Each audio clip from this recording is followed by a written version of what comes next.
Hoy acompañamos la actividad de las primeras unidades de Scania Super en operativa Tritren. La misión de Durán, como representante de Scania, es acompañar a nuestros clientes de forma de trabajar de manera conjunta, siendo socios estratégicos en cada una de las operaciones. Tenemos el gusto de estar cargando con los Tritrenes Super para la operativa de Montes del Plata.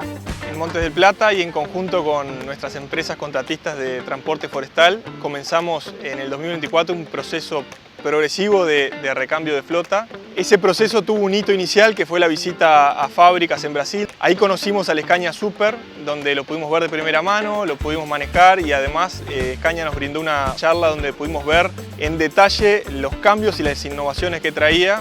Y bueno, hoy estamos orgullosos de poder estar haciendo los primeros viajes del Scania Super en modalidad Tritren en Uruguay. Estas unidades Super son para tritrenes de 74 toneladas. Es por esto que las venimos monitoreando continuamente y venimos obteniendo muy buenos resultados que van en cuanto a las expectativas que teníamos de estas unidades. En este caso, este modelo trae cambios muy importantes y muy alineados con nuestros objetivos en términos de seguridad. También promete eficiencias que sin lugar a dudas están muy alineadas con nuestros objetivos de reducción de huella de carbono.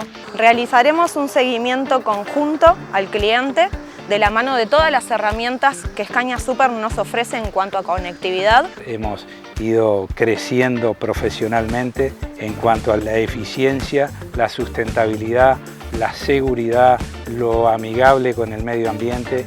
Los comparamos con las unidades anteriores de la misma marca y estamos obteniendo resultados que van con las expectativas que teníamos en un principio, lo cual nos pone muy felices. Estas unidades, al igual que el resto de la flota de Mendy Transporte y Logística, cuentan con acuerdo de mantenimiento full, realizando sus mantenimientos en la base del cliente. Entiendo que más allá de la frase de que el futuro es súper, en nuestro caso Mendy Transporte y Logística puede decir que el presente es súper.